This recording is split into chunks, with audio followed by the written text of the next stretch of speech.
Halo sahabat semua, selamat datang di Bisa Kok. Tempat di mana setiap kisah bukan hanya sekadar cerita, tetapi juga cermin kehidupan yang penuh pelajaran kekuatan dan harapan. Hari ini, kami akan membawakan sebuah kisah luar biasa, kisah tentang Aurelia Larasati, seorang istri yang rela meninggalkan karir gemilangnya demi keluarga. Tetapi justru dikhianati oleh dua orang yang paling ia percaya, suaminya sendiri dan wanita yang ia tolong. Bayangkan, ketika orang yang dulu berjanji melindungimu, justru menjadi orang pertama yang menusukmu dari belakang. Ketika cinta yang kamu korbankan, semuanya berubah menjadi pengkhianatan yang menyakitkan. Apakah kamu akan diam atau bangkit dan membalas dengan elegan? Jangan kemana-mana. Pastikan kamu tonton video ini sampai habis, karena ceritanya akan membuatmu marah, sedih, dan sekaligus bangga. Jangan lupa klik like, share ke teman-temanmu, dan subscribe ke channel. Bisa kok supaya kamu nggak ketinggalan kisah-kisah inspiratif dramatis dan menggetarkan hati lainnya. Sekarang, siapkan hatimu. Mari kita mulai ceritanya. Di sebuah kota besar di Indonesia, tepatnya di Jakarta, hiduplah seorang wanita bernama Aurelia Larasati atau akrab disapa Aurelia. Usianya baru menginjak 30 tahun, namun parasnya tetap terlihat muda dengan sorot mata yang teduh, namun menyimpan kekuatan dan senyum yang selalu mampu menenangkan siapa saja. Aurelia lahir dari keluarga sederhana di Yogyakarta besar, dengan nilai-nilai kesederhanaan, ketekunan, dan cinta tanpa syarat dari kedua orang tuanya. Sejak kecil, Aurelia dikenal sebagai anak yang cerdas, selalu menduduki peringkat 3 besar di sekolah, dan memiliki impian besar menjadi wanita sukses yang bisa membahagiakan orang tuanya. Setelah lulus SMA, dengan nilai memuaskan, Aurelia melanjutkan kuliah di salah satu universitas ternama di Jakarta, mengambil jurusan bisnis dan manajemen. Di sanalah mulai membangun mimpinya, pelan-pelan mengikuti berbagai organisasi aktif di komunitas wirausaha kampus, hingga sempat mendirikan usaha kecil-kecilan menjual aksesoris wanita secara online. Kesibukan itu tidak membuat Aurelia lupa diri.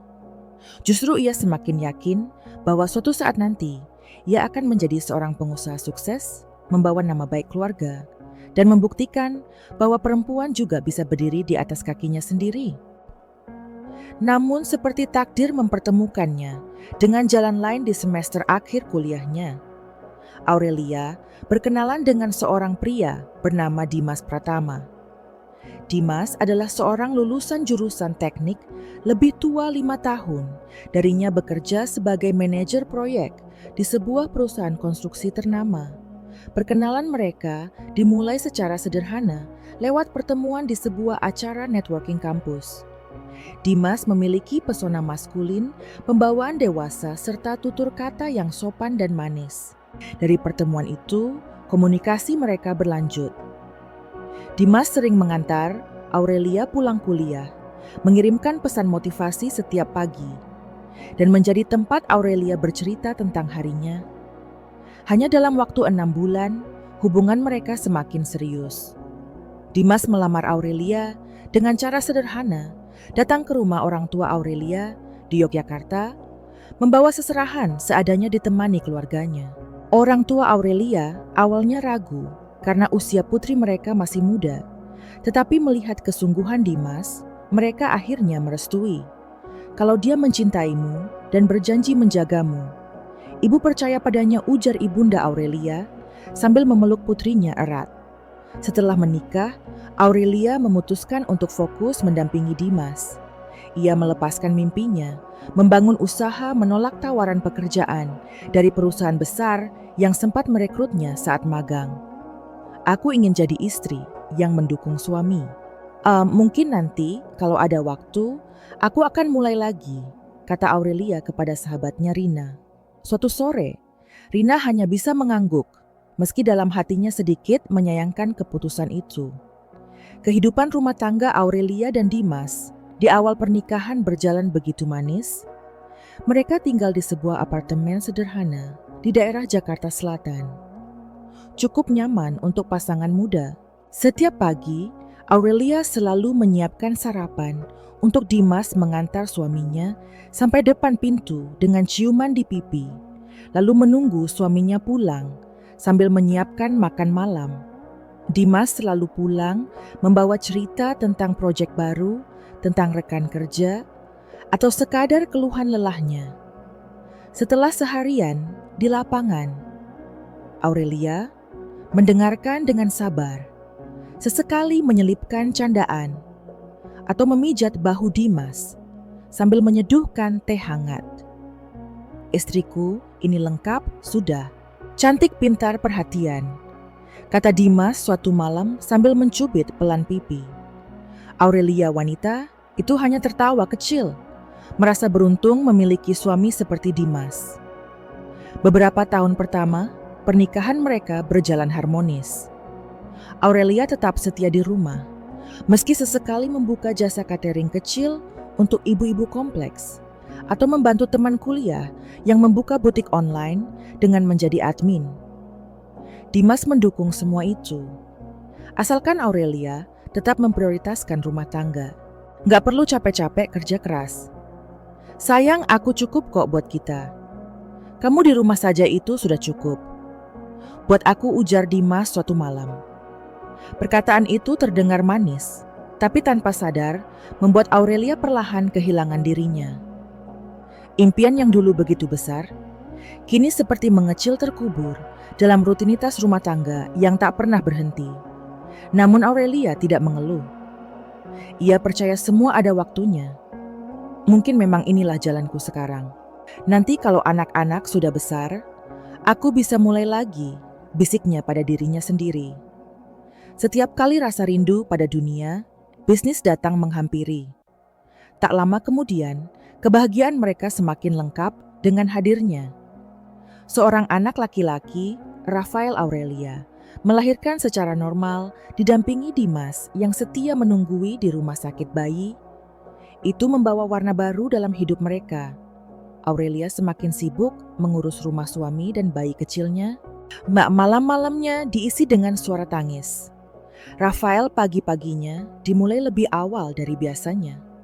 Meski lelah, Aurelia merasa hidupnya penuh. "Anak ini hadiah terindah dari Tuhan. Aku rela semua untuk dia," ucapnya sambil menatap wajah Rafael yang tertidur di pelukannya. Namun kebahagiaan itu perlahan mulai retak. Dimas mulai pulang lebih malam. Awalnya ia berdalih, ada proyek baru, rapat mendadak, atau harus menemani klien makan malam. Aurelia percaya, ia tidak pernah curiga, bahkan selalu menyiapkan makan malam hangat, meski harus menunggu sampai larut. Tapi lama-lama, Dimas mulai jarang makan di rumah. Bahkan saat libur pun, ia sering keluar dengan alasan teman kantor butuh bantuan. Suatu malam, ketika Dimas lupa membawa ponselnya Aurelia, tanpa sengaja membaca sebuah pesan masuk. Pesan itu dari seseorang bernama Maya. "Mas, makasih udah nemenin aku tadi. Aku seneng banget. Kapan kita ketemu lagi?" Tulis pesan itu diikuti emoji hati. Jantung Aurelia berdegup keras. Tangannya gemetar, matanya mulai berkaca-kaca. Tapi ia cepat-cepat menaruh ponsel itu di meja, berusaha menenangkan diri. "Mungkin teman kerja, mungkin cuma bercanda," bisiknya mencoba menghibur diri. Tapi sejak malam itu, kegelisahan mulai menggerogoti hati Aurelia. Ia mulai memperhatikan setiap gerak-gerik suaminya, mulai merasa ada jarak yang tak terlihat namun nyata. Namun setiap kali ia bertanya, Dimas selalu punya jawaban. "Ah, kamu mikir aneh-aneh aja. Kamu kurang piknik tuh." Dan disitulah kisah ini benar-benar dimulai. Kisah tentang seorang istri yang awalnya hanya ingin menjadi pendamping, lalu berubah menjadi pejuang. Kisah tentang cinta yang diuji, kepercayaan yang dihancurkan, dan keberanian yang akhirnya bangkit.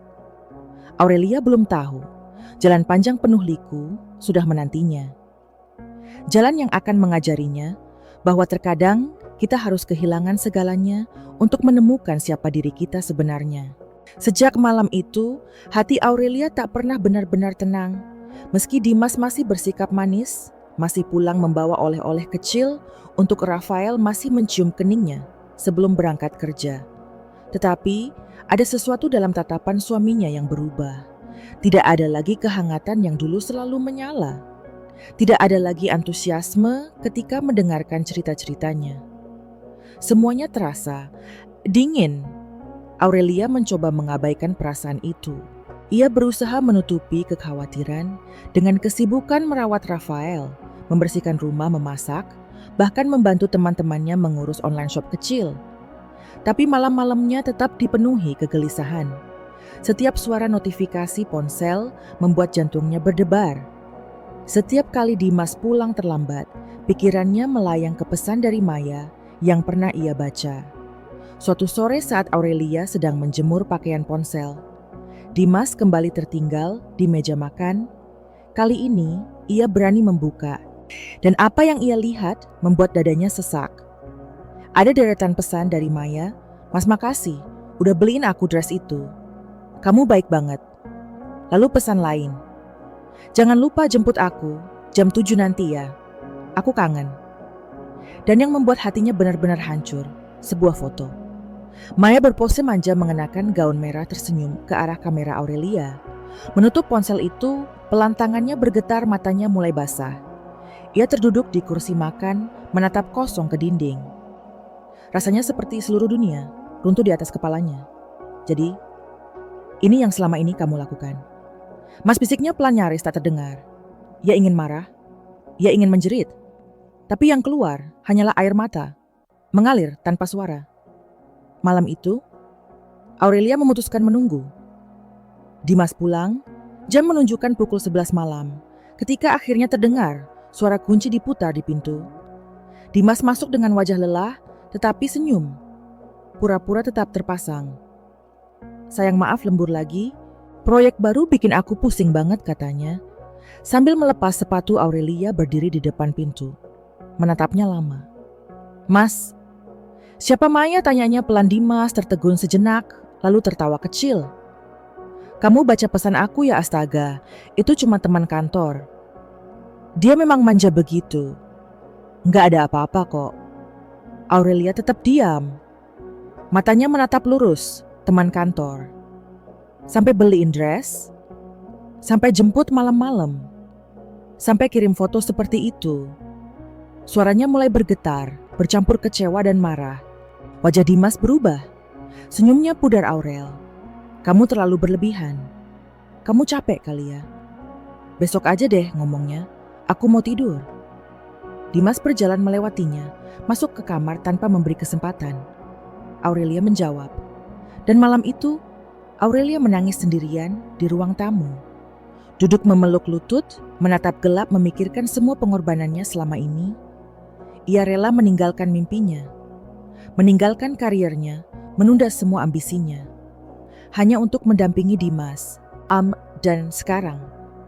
Dimas mengkhianatinya dengan begitu mudah. Hari-hari berikutnya, Aurelia mencoba mencari bukti lebih kuat. Ia mulai memperhatikan pengeluaran. Dimas menemukan transaksi aneh di rekening pembayaran hotel, pembelian barang-barang mewah, makan malam di restoran mahal. Ia mulai diam-diam memeriksa GPS mobil. Dimas menemukan rute yang tidak pernah ia tahu sebelumnya. Bahkan ia pernah mengikuti Dimas dari jauh hanya untuk melihat suaminya masuk ke apartemen Maya. Hatinya semakin hancur. Namun di balik kehancuran itu, perlahan muncul sebuah tekad. Ia tidak akan diam.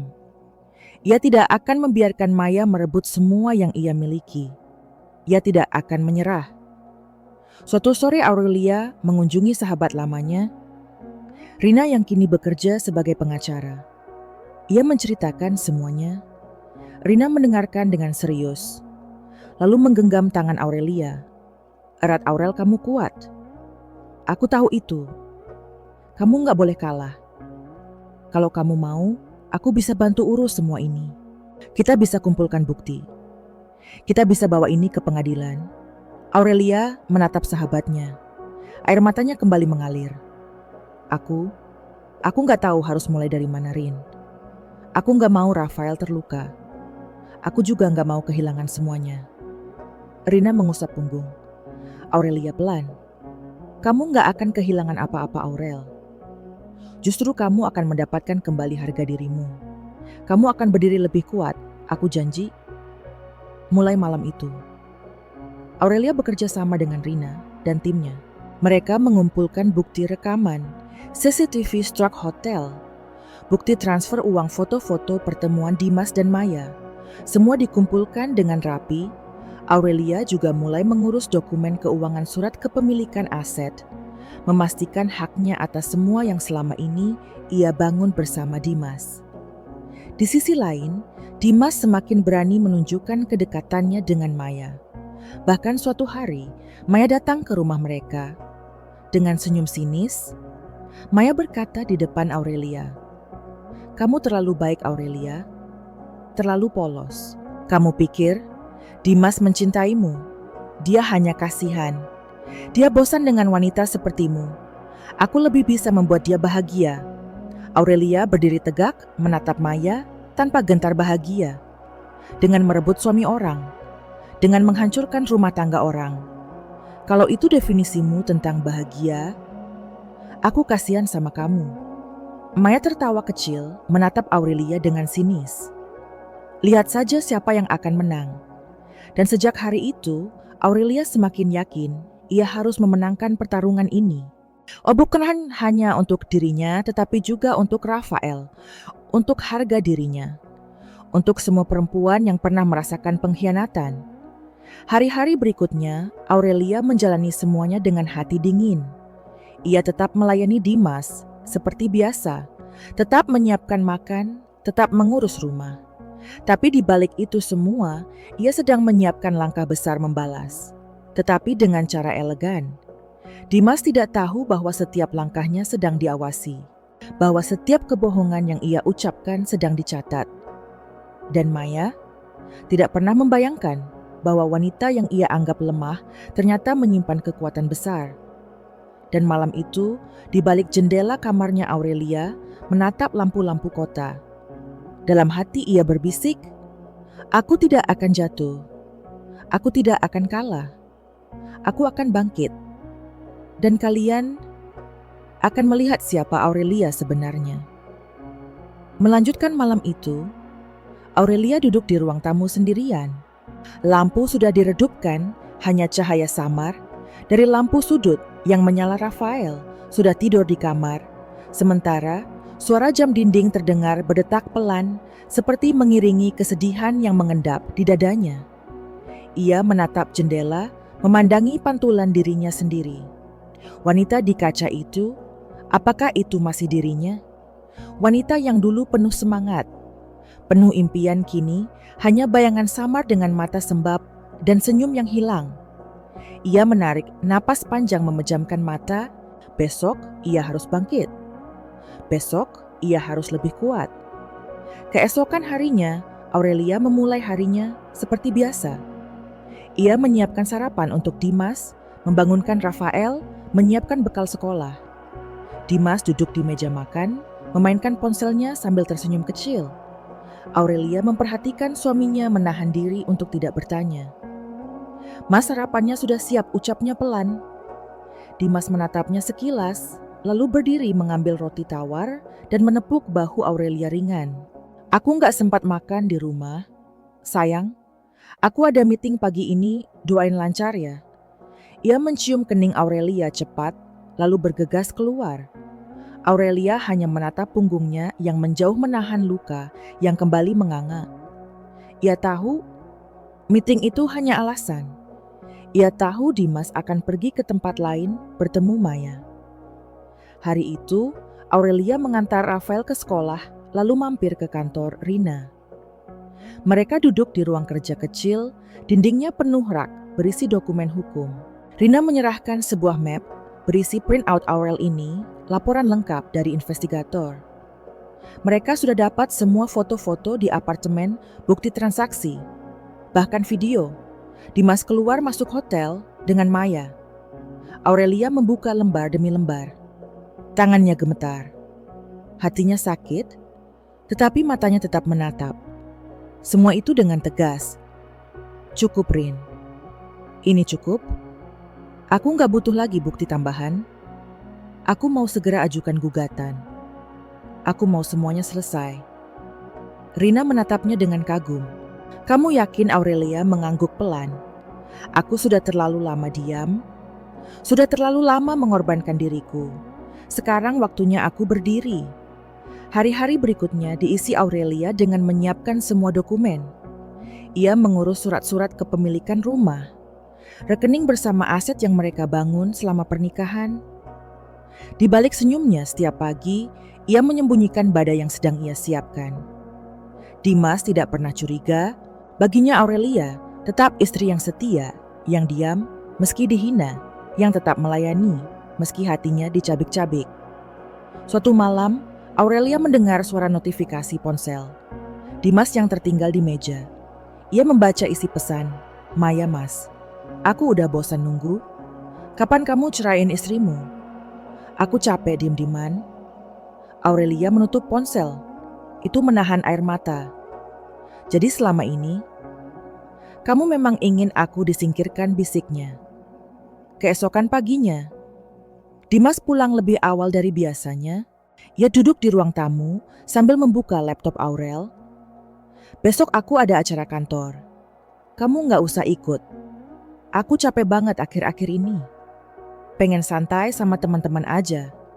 Aurelia hanya mengangguk, tidak membantah. "Baik Mas, jaga diri ya." Jawabannya membuat Dimas semakin yakin bahwa istrinya tidak tahu apa-apa. Namun di balik itu, Aurelia sudah menyiapkan kejutan. Ia sudah mengatur pertemuan dengan pengacara, sudah membuat janji di pengadilan, sudah mengatur segalanya. Jumaat, Aurelia Parfunuwondi ke kamar menulis surat untuk Rafael. "Nak kelak jika kamu besar dan membaca ini, ketahuilah. Ibumu berjuang bukan untuk membenci, tapi untuk menjaga harga diri. Untuk menunjukkan padamu bahwa perempuan harus berani berkata cukup." Hari pertemuan di pengadilan tiba. Dimas datang dengan wajah bingung. Menerima surat gugatan cerai dari pengacara Aurelia.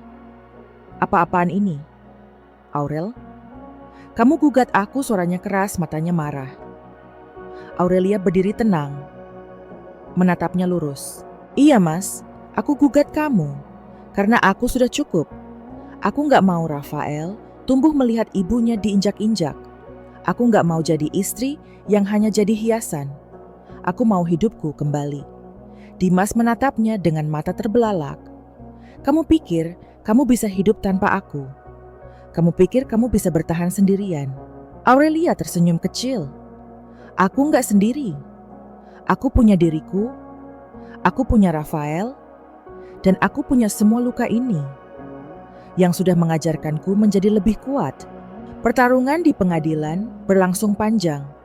Dimas mencoba mempertahankan hak atas rumah, atas bisnis yang selama ini dibangun atas nama bersama. Tapi Aurelia sudah siap. Dengan bukti-bukti lengkap, dengan pengacara yang mendampingi, ia memenangkan semua. Hak asuh Rafael jatuh padanya. Rumah utama jatuh padanya. Rekening bersama dikembalikan sebagian besar kepadanya. Dimas berdiri di luar ruang sidang. Wajahnya hancur mata merah. "Kamu menang, Aurel. Kamu ambil semua, bahagialah. Tapi kamu gak akan pernah bisa bahagiain dirimu sendiri." Aurelia menatapnya, matanya teduh, tapi tegas. "Kamu salah, Mas. Aku sudah bahagia, karena aku akhirnya bisa berdiri di atas kakiku sendiri. Tanpa pengkhianatan, tanpa kebohongan." Dan sore itu, Aurelia melangkah keluar gedung pengadilan, menggandeng tangan Rafael, menatap langit Jakarta yang mulai jingga. Dalam hatinya ia berbisik, "Terima kasih Tuhan, sudah mengizinkan aku melewati semua ini. Aku siap melangkah, aku siap memulai lagi." Hari itu, Aurelia duduk di kursi dekat jendela, memandangi rintik hujan yang jatuh pelan di luar. Di pangkuannya, map berisi dokumen-dokumen yang baru saja ia terima. Dari Rina, pengacaranya tergeletak terbuka.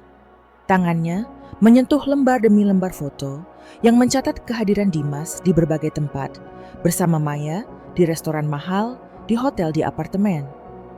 Semuanya hitam di atas putih, fakta. Tak terbantahkan, hatinya sesak. Setiap gambar itu seperti pisau yang menusuk perlahan, menorehkan luka baru di hati yang sudah retak. Namun, Aurelia tetap menatap semuanya. Ia tahu untuk melangkah maju, ia harus berani membuka luka itu. Harus berani menatap kebenaran yang pahit. Rina duduk di seberangnya menatap Aurelia dengan penuh empati. Aurel, semua bukti ini cukup kuat. Kita bisa langsung masukkan ke pengadilan. Kalau kamu mau, aku bisa ajukan gugatan besok. Suara Rina lembut tetapi tegas. Aurelia menoleh pelan matanya berkaca-kaca. Rin, aku nggak nyangka. Aku selalu percaya dia. Aku selalu pikir dia cuma lelah kerja, cuma sibuk cari rezeki buat keluarga. Tapi ternyata dia sibuk menghancurkan semuanya dari belakang. Rina mengangguk pelan lalu menggenggam tangan Aurelia erat. Kamu nggak salah, Aurel. Percaya itu bukan salah. Yang salah itu dia yang nggak menghargai kepercayaanmu. Aurelia menarik napas panjang menutup map itu. Aku butuh waktu, Rin. Aku butuh menata hati. Tapi aku janji, aku nggak akan mundur.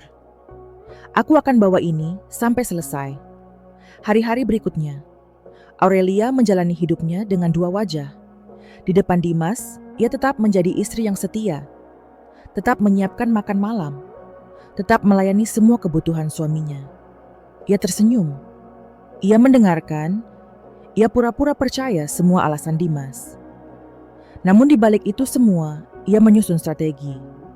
Setiap langkah Dimas ia catat. Setiap pengeluaran aneh, ia telusuri. Setiap kebohongan kecil, ia simpan dalam hati Dimas, semakin percaya diri. Hubungannya dengan Maya semakin terang-terangan. Bahkan suatu malam, saat Dimas pulang larut aroma parfum wanita yang tak dikenalnya begitu kuat, menempel di kerah kemeja suaminya. Aurelia memperhatikan tanpa berkata apa-apa. Ia hanya tersenyum, lalu berkata, "Pelan baju Mas, nanti aku cuci terpisah." Ia bau parfumnya terlalu kuat. Dimas hanya tertawa kecil mengacak rambut Aurelia. "Kamu memang istri yang perhatian," katanya sambil berjalan ke kamar. Namun dalam hati Aurelia ada kobaran api kecil yang mulai membesar. Ia tahu waktunya semakin dekat. Suatu sore ketika Rafael sedang tidur siang, Aurelia membuka laptopnya memeriksa email. Di sana sudah ada hasil laporan lengkap dari detektif swasta yang ia sewa diam-diam. Setiap lokasi pertemuan, Dimas dan Maya tercatat rinci lengkap dengan tanggal waktu dan bukti visual. Bahkan ada rekaman suara percakapan mereka di sebuah restoran. Suara Dimas jelas terdengar berkata, "Tenang saja, sayang istri aku nggak akan pernah tahu. Dia terlalu polos. Dia percaya aku 100%. Mendengar itu, Aurelia menutup laptop. Pelan air matanya mengalir. Bukan hanya karena sakit, tetapi juga karena kecewa pada dirinya sendiri. Ternyata aku memang terlalu polos, terlalu percaya, bisiknya lirih. Ia menoleh ke arah Rafael yang tidur dengan wajah damai. "Nak, maafkan ibu. Ibu sudah terlalu lama diam. Tapi ibu janji mulai hari ini, ibu nggak akan diam lagi." Malam itu, Aurelia memutuskan mengundang Dimas makan malam di rumah. Ia memasak masakan favorit suaminya, sup buntut sambal goreng hati dan puding coklat. Ia menata meja makan dengan rapi, menyalakan lilin kecil di tengah meja. Ketika Dimas pulang, ia terkejut melihat suasana itu. "Wah, ada apa ini? Ulang tahun siapa?" tanyanya. Sambil tertawa, Aurelia tersenyum manis. "Nggak ada ulang tahun, Mas. Aku cuma pengen kita makan malam bareng. Seperti dulu." Dimas duduk, mulai menikmati hidangan. Mereka berbicara ringan, membahas sekolah Rafael, pekerjaan Dimas, rencana liburan. Semuanya terasa normal, seolah tak ada yang salah. Namun di tengah makan, Aurelia meletakkan sendoknya.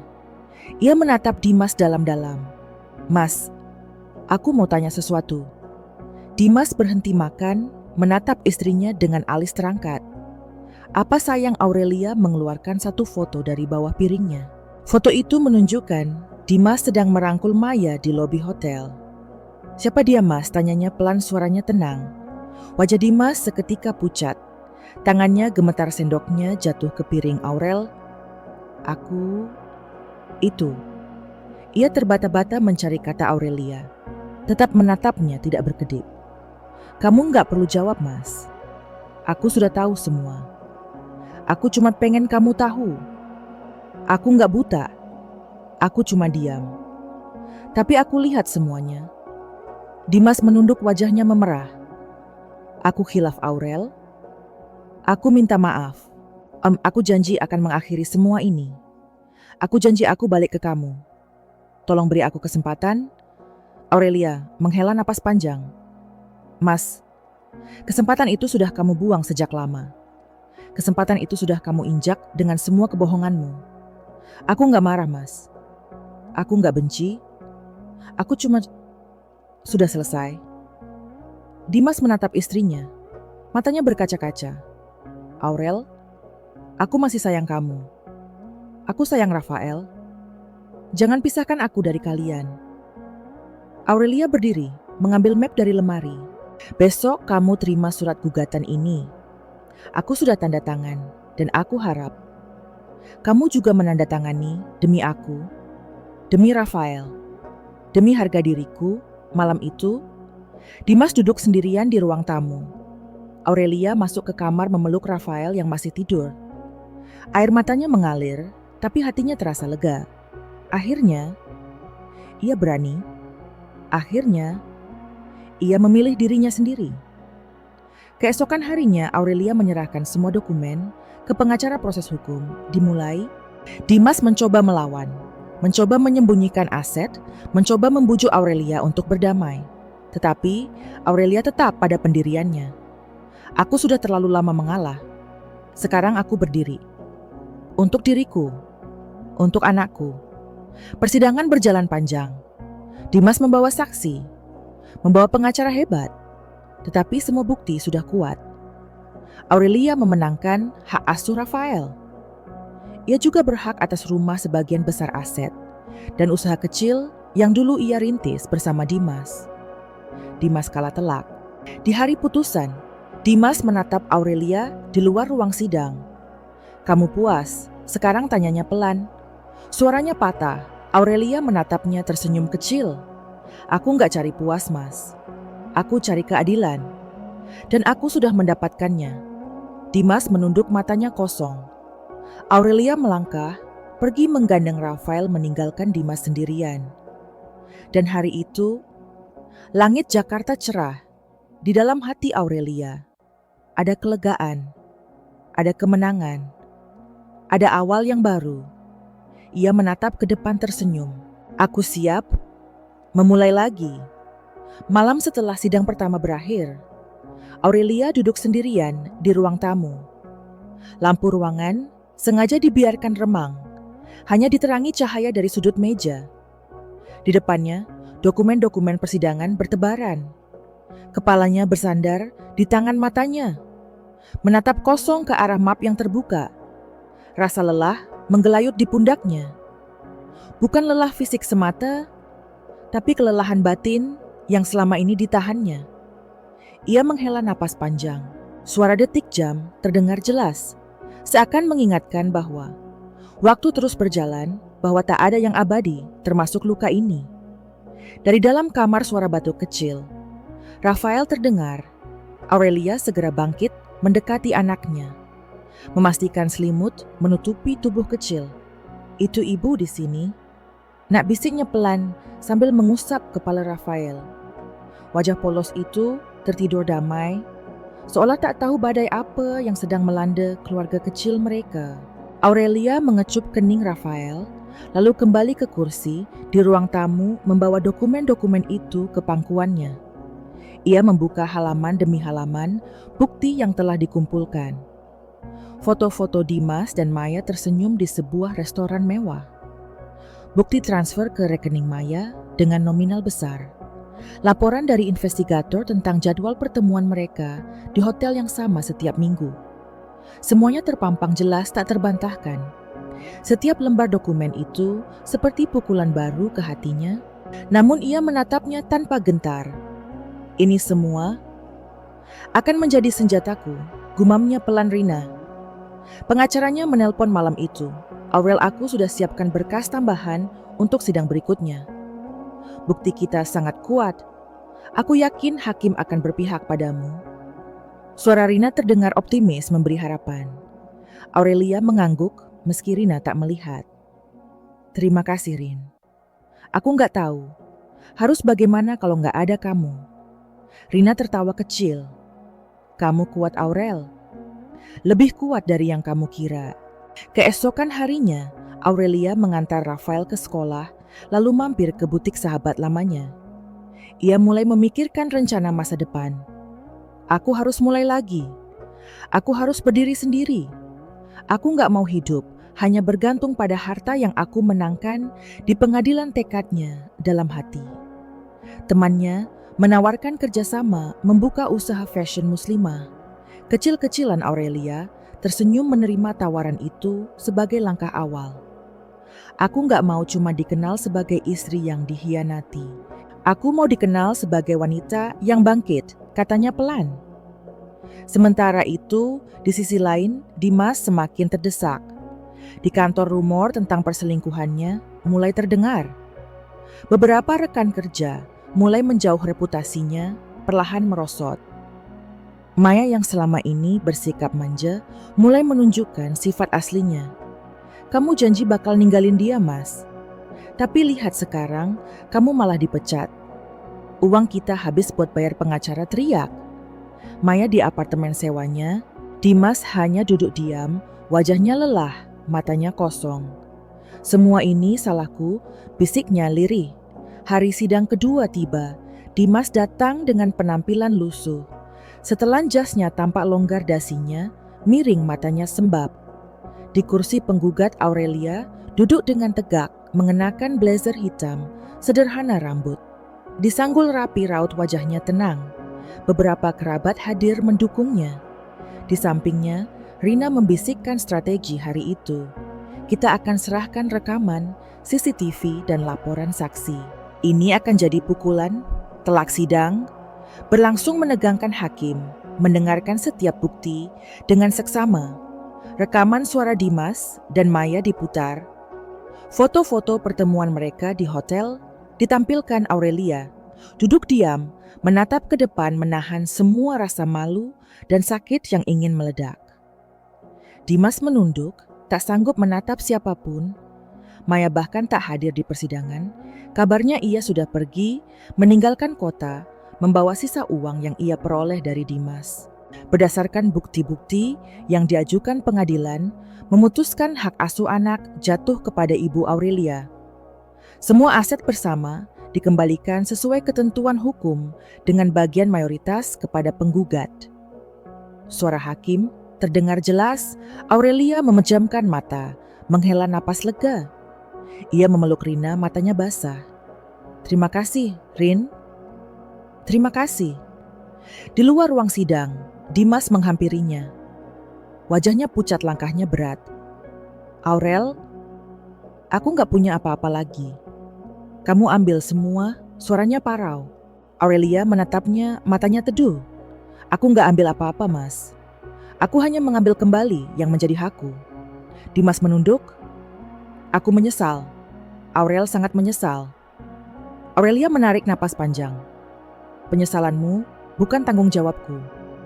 Kamu sudah memilih jalanmu. Sekarang aku juga memilih jalanku. Hari itu Aurelia pulang ke rumahnya. Rumah yang dulu penuh kenangan manis dan pahit. Ia duduk di teras memandangi taman kecil yang dulu ia tanami bersama Dimas. Di sampingnya Rafael berlari-lari kecil tertawa. Ibu, ayo main seru, Rafael. Aurelia tersenyum bangkit menggandeng tangan anaknya. Ayo, nak, kita main. Kita mulai lagi ya. Malam itu Aurelia duduk di meja makan sendirian. Di depannya secangkir teh hangat mengepul. Ia membuka buku catatan kecil menulis pelan. Hari ini aku menang. Tapi kemenangan ini bukan akhir. Ini awal. Aku akan membangun hidupku lagi. Dengan cinta, dengan harapan, dengan keberanian. Ia menutup buku itu, menatap keluar jendela. Hujan mulai turun pelan membasahi kaca. Dalam hatinya Aurelia tahu, hujan akan selalu datang, tetapi setelahnya pelangi juga akan muncul. Dan malam itu, untuk pertama kalinya, setelah sekian lama, Aurelia tidur dengan damai, tanpa beban, tanpa ketakutan. Ia tahu besok akan menjadi hari baru, hari yang penuh kemungkinan. Hari yang ia sambut bukan sebagai istri yang dikhianati, tetapi sebagai wanita yang bangkit. Hari-hari setelah keputusan sidang itu berlalu dengan cepat. Aurelia tetap menjalani aktivitasnya seperti biasa, mengurus Rafael, menata rumah, mempersiapkan rencana membuka butik kecil bersama Rina. Namun di dalam dirinya ada satu hal yang masih menggantung. Bukan tentang harta, bukan tentang kemenangan hukum, tetapi tentang luka yang belum sepenuhnya terobati. Luka itu bernama pengkhianatan, luka yang tak terlihat di kulit, tapi membekas dalam di hati. Sampai suatu hari, Aurelia menerima undangan sebuah acara pernikahan kerabat, jauh dari pihak keluarga Dimas. Undangan itu membuatnya terdiam lama. Ia menatap kartu berwarna krem itu, membaca nama pengantinnya, Maya Nurhaliza, dan Dimas Pratama. Hatinya bergetar. Jadi akhirnya, mereka menikah. Bisiknya pelan Rina yang duduk di seberang meja kerja, menatap Aurelia dengan sorot khawatir. Kamu nggak usah datang kalau nggak mau Aurel. Kamu nggak harus membuktikan apapun. Mereka sudah cukup menghancurkanmu. Kamu nggak perlu menambah luka.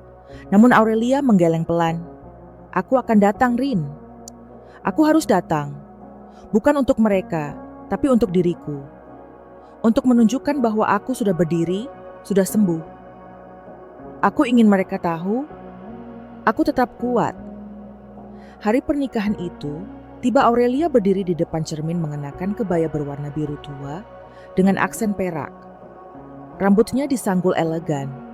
Riasannya sederhana, namun menonjolkan sorot matanya yang tegas. Rafael berdiri di sampingnya, mengenakan jas kecil, memegang tangan ibunya erat. Ibu cantik banget, ucap Rafael polos. Aurelia tersenyum membelai kepala putranya. Terima kasih. Nak, ayo kita berangkat. Acara pernikahan itu digelar di ballroom hotel mewah. Di pusat kota lampu kristal. Menggantung megah musik orkestra. Mengalun lembut tamu-tamu berdatangan dengan pakaian terbaik. Mereka, Aurelia melangkah masuk dengan kepala tegak. Senyumnya tenang sorot. Matanya penuh percaya diri. Beberapa tamu menoleh berbisik pelan. Mereka tahu siapa Aurelia. Mereka tahu kisahnya. Mereka tahu drama yang tersembunyi di balik pesta megah ini. Di pelaminan Dimas berdiri berdampingan dengan Maya. Senyumnya kaku saat matanya bertemu dengan tatapan Aurelia. Maya mengenakan gaun pengantin putih, berpayet berkilau, menyeringai kecil. Tatapannya penuh kemenangan. Dia datang, bisik Maya, pelan pada Dimas. Dimas hanya terdiam matanya. Tak lepas dari sosok wanita yang dulu ia tinggalkan. Aurelia mendekat perlahan, menggandeng Rafael. Ia berdiri di depan pelaminan tersenyum tipis. Selamat Dimas. Selamat Maya. Semoga kalian bahagia. Suaranya lembut, tapi jelas terdengar. Maya mengangguk kecil, matanya menyipit. Terima kasih, sudah datang. Aurelia, kamu hebat. Masih sempat meluangkan waktu untuk kami. Kalimat itu terdengar seperti sindiran. Aurelia tersenyum. Aku datang bukan karena aku ingin. Aku datang karena aku perlu. Aku bersama melihat kalian. Untuk benar-benar melepaskan semua Maya. Mengerutkan alis, melepaskan. Aurelia menatap Maya dalam-dalam, melepaskan kemarahan, melepaskan kebencian, melepaskan semua rasa sakit yang pernah kalian berikan. Hari ini, aku hanya ingin berterima kasih. Terima kasih karena sudah mengajarkanku bahwa cinta tanpa penghargaan itu sia-sia. Terima kasih karena sudah membuatku menyadari siapa diriku sebenarnya. Terima kasih karena sudah memaksaku menjadi wanita yang lebih kuat. Maya terdiam, wajahnya memucat. Dimas menunduk matanya, berkaca-kaca Aurel. Gumamnya pelan Aurelia, menatap Dimas dengan tatapan lembut. Bukan benci, bukan marah, hanya kelegaan. Kamu tidak perlu berkata apapun, Mas. Semua sudah selesai. Aku sudah memaafkanmu. Sejak lama, ia menggenggam tangan Rafael erat menoleh ke putranya. Ayo, nak kita pulang, Rafael mengangguk.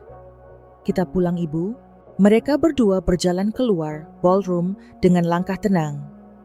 Punggung mereka perlahan menjauh di antara kerumunan tamu. Banyak mata menatap mereka dengan kagum. Banyak yang berbisik pelan, banyak yang meneteskan air mata. Di pelaminan Maya, terduduk pelan menunduk, wajahnya pucat. Dia menang, bisiknya pelan Dimas, hanya menatap kosong ke arah pintu, keluar menahan air mata yang mulai jatuh. Dia selalu menang, jawab Dimas lirih. Malam itu, Aurelia duduk di teras rumah, memandangi langit malam, penuh bintang. Rafael tertidur di pangkuannya. Wajah kecil itu damai. Aurelia mengusap rambut putranya, tersenyum. Kita sudah sampai di sini, Nak. Kita sudah melewati semua. Dan besok, kita akan mulai lagi. Dengan harapan baru, dengan langkah baru. Ia memejamkan mata, mendengarkan suara malam. Angin berhembus, pelan membawa aroma rumput basah. Hatinya tenang. Tidak ada lagi amarah, tidak ada lagi dendam. Yang tersisa hanya cinta. Cinta untuk dirinya sendiri, untuk putranya, untuk hidup yang baru. Dan di bawah langit, malam Jakarta, Aurelia tahu. Kebenaran telah terungkap. Luka telah terobati, dan ia telah benar-benar bebas. Malam setelah pulang dari pernikahan itu, Aurelia duduk sendirian di ruang tamu. Suasana rumah hening, hanya terdengar suara kipas angin yang berputar pelan. Rafael sudah tertidur di kamarnya. Aurelia menatap kosong ke cangkir teh yang sudah dingin di meja. Ia ada lega di dadanya, tetapi juga ada perasaan aneh yang sulit ia jelaskan. Seolah-olah kehadirannya di pernikahan itu adalah ritual terakhir yang menandai penutupan babak lamanya. Rina menelepon Aurel, kamu luar biasa. Kamu tahu nggak, banyak yang kagum sama kamu tadi. Kamu tampil begitu elegan anggun, padahal kamu sedang berdiri di depan dua orang yang sudah menghancurkanmu. Suara Rina terdengar bangga, sekaligus emosional. Aurelia tersenyum kecil. Aku hanya ingin menunjukkan, Rin, bahwa aku sudah selesai. Bahwa aku datang bukan untuk mereka. Aku datang untuk diriku sendiri, untuk memastikan tidak ada lagi dendam yang tersisa. Ia menarik napas panjang. Dan sekarang, aku siap melangkah. Keesokan harinya, Aurelia mulai fokus pada proyek butik kecil yang sudah lama ia rencanakan. Bersama Rina dan beberapa teman kuliah yang dulu mendukungnya, ia menyusun konsep, mencari supplier kain, mendesain logo, hingga menyiapkan strategi pemasaran. Setiap pagi, ia bangun lebih awal, membuatkan sarapan untuk Rafael, mengantarkan anaknya ke sekolah. Lalu sibuk rapat dengan tim kecilnya di kafe langganan. Namun di balik semua kesibukan, itu ada satu hal yang tak ia sangka. Dimas mulai menghubunginya lagi. Awalnya hanya pesan singkat, Aurel, aku cuma mau tahu kamu baik-baik saja. Lalu pesan-pesan lain yang lebih panjang, lebih personal. Aku kangen Rafael. Boleh enggak aku ketemu dia? Atau kamu enggak pernah marah sama aku kan? Aurelia membaca semua pesan itu dengan hati dingin. Ia tidak membalas, ia hanya menyimpannya. Seolah pesan-pesan itu adalah bisikan masa lalu yang tidak perlu lagi direspons. Namun ketika pesan itu semakin sering datang, ia memutuskan untuk mengangkat telepon suatu malam. Aurel, aku tahu aku gak pantas bicara sama kamu. Tapi, aku cuma mau bilang aku menyesal. Aku benar-benar menyesal. Suara Dimas di ujung telepon terdengar lelah serak, seperti orang yang kehilangan arah. Aurelia mendengarkan dalam diam. Lalu ia berkata, "Pelan Dimas, aku sudah memaafkanmu. Tapi maafku bukan untuk mengembalikanmu ke hidupku. Maafku untuk membebaskan diriku dari luka. Jangan ganggu aku lagi Dimas. Jangan ganggu Rafael. Dia gak butuh ayah yang hanya hadir setelah semua terlambat." Dimas terdiam lama. "Aurel, aku hancur Maya, pergi uangku habis. Aku dipecat dari kantor. Aku gak punya apa-apa lagi." Suaranya lirih, seperti orang yang berdiri di tepi jurang. Aurelia menutup matanya menghela napas panjang. "Aku turut prihatin Mas, tapi itu semua akibat pilihanmu. Aku sudah pernah bilang, setiap pilihan ada konsekuensinya. Sekarang, jalani konsekuensimu. Belajarlah berdiri tanpa menyandarkan bebanmu ke orang lain." Telepon terputus. Aurelia menatap langit-langit, menahan air mata yang nyaris jatuh.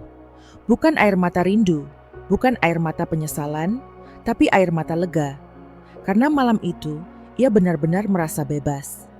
Hari-hari berikutnya butik kecilnya mulai beroperasi. Aurelia menamainya Aurora Wear, sebuah simbol kebangkitan, simbol harapan baru. Pelanggannya mulai berdatangan, beberapa karena penasaran, beberapa karena kagum pada kisah perjuangannya yang sempat viral di media sosial. Ia menyambut semua dengan senyum tulus, melayani sendiri di awal-awal.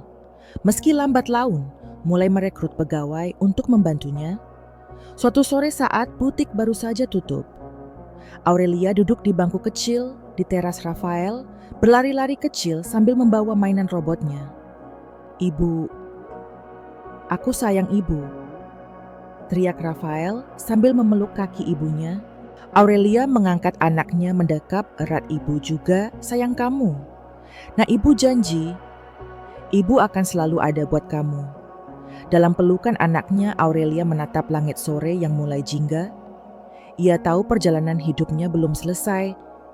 Akan ada tantangan baru, akan ada luka baru. Tetapi kini ia tak takut lagi. Karena ia sudah membuktikan pada dirinya sendiri bahwa ia mampu berdiri, bahwa ia mampu bertahan, bahwa ia mampu melewati badai tanpa kehilangan dirinya. Malam itu, Rina mengirim pesan, "Aurel, ada media yang mau wawancara kamu. Mereka tertarik dengan kisahmu. Mereka ingin menulis profil kamu sebagai inspirasi perempuan." Aurelia tersenyum kecil. "Baik Rin. Biar mereka tahu, perempuan gak perlu menjadi korban selamanya. Perempuan bisa memilih menjadi pemenang." Dan esoknya Aurelia berdiri di depan butik kecilnya, mengenakan blus putih, sederhana. Senyum tenang menghiasi wajahnya. Ia berfoto di depan papan nama Aurora. Wear memegang tangan Rafael di sampingnya. Fotografi itu menjadi headline di artikel yang berjudul "Aurelia Larasati, dari istri yang dikhianati menjadi CEO wanita inspiratif." Artikel itu viral. Banyak perempuan yang mengirim pesan padanya. Ada yang mengaku sedang berjuang keluar dari hubungan toksik. Ada yang bilang mereka terinspirasi. Ada yang bilang keberanian. Aurelia menyelamatkan hidup mereka. Aurelia membaca semua pesan itu dengan hati hangat. "Tuhan, terima kasih. Engkau telah memelukku lewat semua luka ini." Ang was teman house ng kwarto untuk within watching my first apartments. Dan malam itu, Aurelia duduk di teras butik, memandangi bintang-bintang yang mulai muncul satu persatu. Dalam hati ia berjanji bahwa ia akan terus berjalan. Bukan hanya untuk dirinya, bukan hanya untuk Rafael, tetapi untuk semua perempuan yang pernah merasa kecil, pernah merasa tak berharga, pernah merasa ditinggalkan. Karena aku tahu, aku tidak sendiri. Karena aku tahu, setiap luka bisa menjadi cahaya. Mama Mirimfin punya hak untuk bangkit. Di bawah langit malam Jakarta, Aurelia tersenyum. Ia tahu perjalanan ini belum selesai. Tetapi kali ini ia berjalan dengan kepala tegak, dengan hati penuh dengan langkah pasti. Malam itu setelah menerima ratusan pesan dukungan dari para perempuan yang membaca kisahnya di artikel Aurelia, duduk termenung di ruang tamu. Lampu temaram membuat bayangan di dinding tampak bergerak pelan. Di pangkuannya, laptop terbuka, menampilkan email baru dari pengacaranya.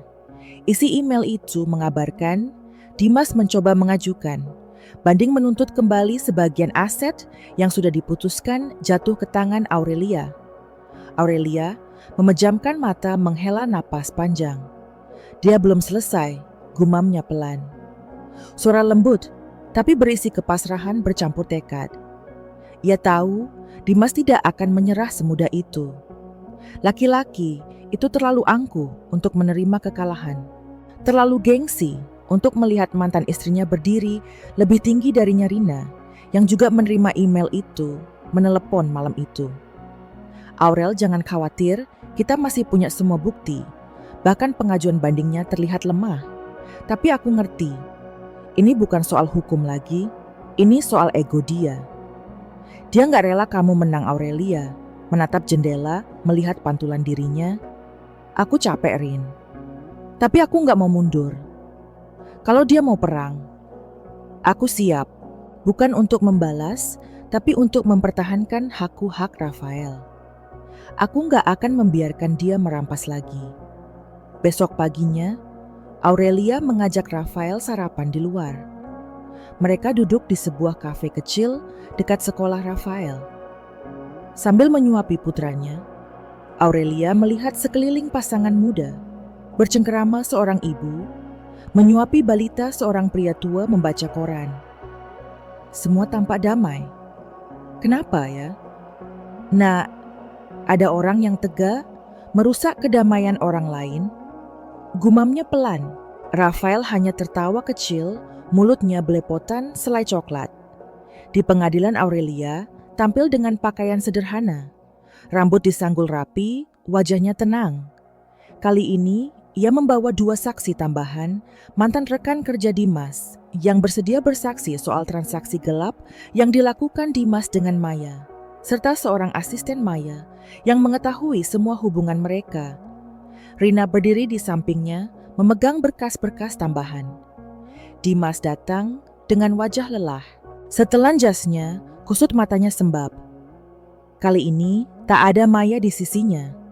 Kabar burung mengatakan Maya telah meninggalkannya ke luar negeri, membawa sisa uang yang mereka sembunyikan bersama Dimas. Duduk di kursi tergugat, menunduk enggan menatap. Aurelia Hakim memulai sidang dengan membaca pengajuan banding. Dimas, saudara. Tergugat mengajukan banding atas keputusan sebelumnya dengan alasan penggugat mengambil keuntungan lebih dari pembagian aset hakim, menatap ke arah Dimas. Apakah saudara memiliki bukti tambahan? Pengacara Dimas berdiri. Yang mulia, kami hanya ingin keadilan. Klien kami merasa haknya sebagai kepala keluarga diabaikan. Semua aset jatuh ke penggugat, sementara klien kami juga berhak. Rina segera berdiri. Yang mulia, izinkan saya menjawab. Semua aset yang diputuskan sebelumnya adalah berdasarkan bukti kepemilikan yang sah. Bahkan kami memiliki tambahan bukti, transaksi pengalihan dana ke rekening pribadi Maya, yang mana sebagian aset klien kami gunakan untuk kepentingan pribadi di luar pernikahan. Hakim menatap pengacara Dimas. Apakah saudara menyangkal bukti tambahan ini? Pengacara Dimas terdiam. Dimas mendongak, menatap Aurelia untuk pertama kalinya hari itu.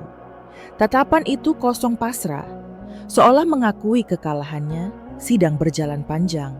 Saksi-saksi dipanggil bukti, diperiksa, suara hakim bergema di ruang sidang. Setiap kalimat terasa seperti lembaran kertas yang menutup satu persatu bab kisah panjang ini.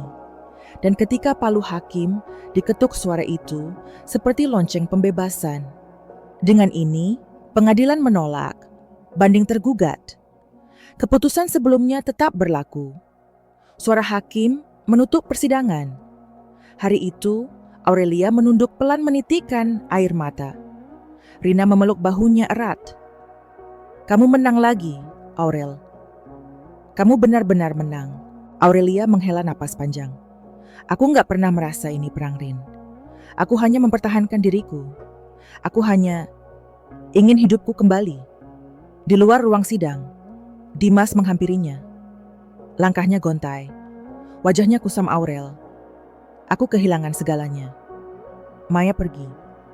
Uangku habis, karirku hancur. Kamu puas, suaranya pelan parau. Aurelia menatapnya dengan sorot. Mata sedih bukan marah. Aku gak pernah ingin kamu hancur.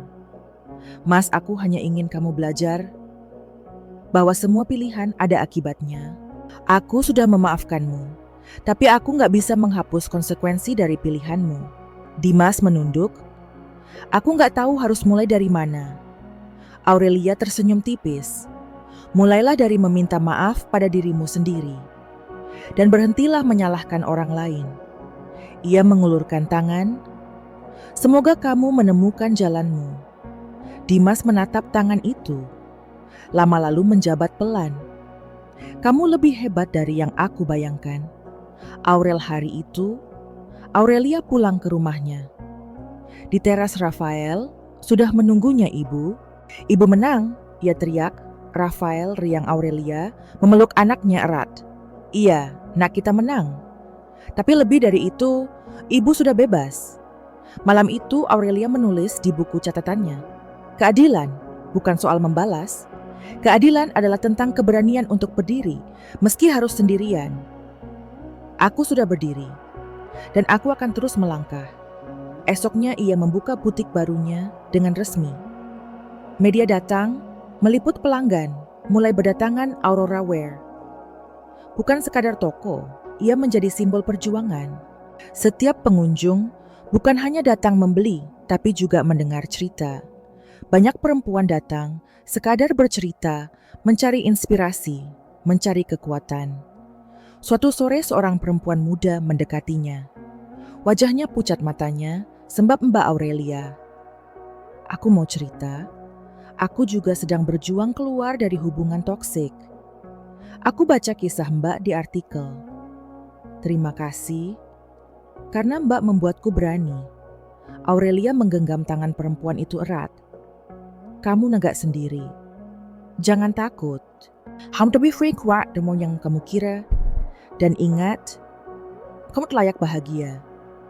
Dalam pelukan itu, Aurelia tahu, perjuangannya bukan hanya untuk dirinya, perjuangannya untuk semua perempuan yang pernah merasa tak berdaya. Dan malam itu, di teras butik kecilnya, Aurelia menatap langit. Terima kasih Tuhan. Terima kasih sudah mengizinkanku melewati badai ini. Aku siap melangkah ke bab berikutnya.